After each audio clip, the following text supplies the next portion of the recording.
대부분의 거대 OTT 서비스들의 구독자 수는 오히려 상승세를 보였는데 하지만 그렇다고 해서 이게 또 OTT 업계의 호황이냐? 꼭 그런 건 아닙니다. 코로나 시국 이후 난항을 극복할 것으로 예상되던 것과는 달리 드라마와 영화 제작이 정상 궤도에 제대로 오르지 못하고 다시 급속도로 얼어붙었습니다. 2023년 상반기에 미국 작가조합이 돌연 파업에 돌입했습니다. 이로 인해 코로나 시국 이후 난항을 극복할 것으로 예상되던 것과는 달리 드라마와 영화 제작이 정상 궤도에 제대로 오르지 못하고 다시 급속도로 얼어붙었습니다. 뒤이어 미국 텔레비전 라디오 방송인 조합도 파업에 동참했고 이로 인해 많은 드라마와 영화의 제작이 지연되고 말았죠. 넷플릭스의 인기작 기묘한 이야기의 마지막 시즌과 애플TV의 세브란스의 두 번째 시즌뿐만 아니라 여러 작품들의 제작 및 개봉 시기가 몇 개월에서 약 2년까지 미뤄진 상황이고요. 최악의 경우 제작 자체가 무산되기도 했습니다. 그렇다면 이들이 파업에 돌입하게 된 이유는 과연 무엇일까요? 많은 이유가 있지만 그 중에서 가장 주된 이유는 임금 인상과 무분별한 인공지능 사용에 대한 규제 부재에 대한 우려 표명이었습니다. 이들의 불만 표출과 대책 마련에 대한 요구는 정당하다고 생각하지만 현업 OTT 서비스 종사자로서 파업의 장기화 이후 산업 전반의 부작용이 우려되는 것은 사실입니다. 제작자들은 이제 파업 이후에 더 좋은 평가와 더 많은 이용자를 유치하기 위해 이전 작품들보다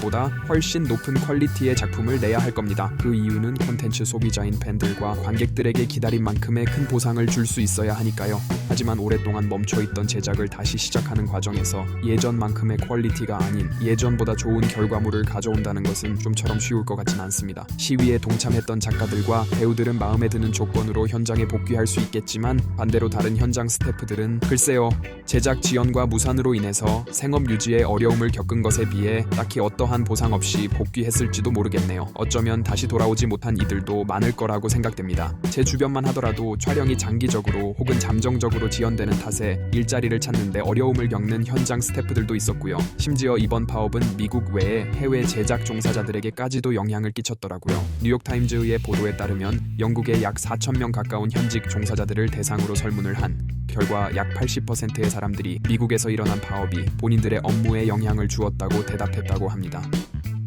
하지만 파업 초기부터 OTT 서비스들은 빠르게 작가와 배우 없이 진행 가능한 콘텐츠를 찾아 대안을 모색했습니다. 스포츠와 리얼리티쇼 같은 무대본 콘텐츠가 큰 역할을 했지만 이 두 가지만으로는 구독자들과 시청자들의 수요를 채울 만한 콘텐츠를 공급하기에는 역부족이기에 OTT 회사들은 해외 콘텐츠 수입도 평시 때보다 더 늘렸죠. 개인적으로는 영국, 한국, 인도, 일본 콘텐츠 등이 큰 역할을 했다고 생각합니다. 영국 콘텐츠의 경우 자막과 더빙 작업의 부담이 적음으로 미국 시청자들에게 빠른 공급이 가능하게 해주었으며 한국 콘텐츠의 경우 트렌드와 한류의 긍정적 여파로 인해 수요가 꽤나 높은 편이었고 인도 콘텐츠도 발리우드의 유명세와 특유의 스타일이 소비자들 호기심 자극하기에 충분했던 것으로 보입니다. 일본 콘텐츠의 경우 기존 매니아층이 워낙 두텁기 때문에 작품 자체도 많고 또 제작도 계속해서 활발하게 돌아가고 있었고요. 그래서 여러 나라 작품들을 수입하는 것만으로도 많은 대형 OTT 회사들은 큰 불씨를 진화할 수 있지 않았나 생각해봅니다. 또한 파업 장기화에 대비하여 많은 OTT 회사들이 해외 콘텐츠들을 자체적 오리지널로 만드는 과정에 예전보다 더욱 박차를 가한 것으로 보입니다. 그럴만도 한 게 이 영상 제작 산업에서 가장 돈이 많이 들어가는 나라는 모두들 아시다시피 미국이죠. 하지만 훨씬 적은 예산으로 한국과 인도 같은 곳들에서 높은 퀄리티의 상품을 훨씬 빠르게 전달하니 기업들 입장에서는 매력적이지 않을 수 없겠죠.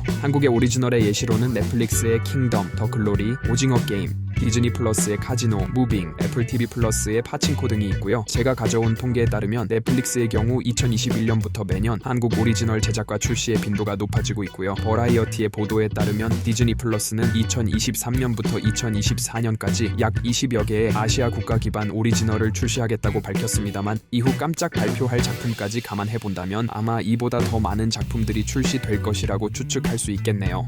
이번 장기 파업이 미국 OTT 업계에 타격을 준 것은 사실이지만 이러한 제작 위축에도 OTT 서비스들이 생존할 수 있음을 증명한 시범 케이스가 되기도 하였습니다. 대부분의 거대 OTT 서비스들의 구독자 수는 오히려 상승세를 보였는데 23년도 3분기 기준 피콕의 경우 연초 대비 200만 이상의 사람들이 가입을 했으며 훌루의 경우 약 30만 명 정도 구독자가 늘었고 파라마운트 플러스 또한 전 세계 구독자 200만 명을 끌어모으는 데 성공했습니다. 하지만 그렇다고 해서 이게 또 OTT 업계의 호황이냐? 꼭 그런 건 아닙니다. 업계 종사 당사자로서 말씀드리자면 OTT 플랫폼이 순이익이 나는데 까지는 최소 5년, 보통은 10년 정도가 걸린다고 하더라고요. 미국에서 가장 오래된 OTT 서비스 회사인 넷플릭스랑 훌루가 적자에서 흑자로 돌아서는 데까지 약 10년 정도가 걸렸고요. 근데 이게 신생 업계인지라 다들 출범한 지 오래 안 됐단 말이죠. 그 말은 즉 현재 거의 모든 OTT 서비스들은 경쟁에 밀리지 않기 위해 적자를 보면서 플랫폼들을 운영하고 있다고 보실 수 있겠습니다. 이 부분에 대해서는 나중에 다른 영상에서 더 자세히 다루어 보도록 하겠습니다.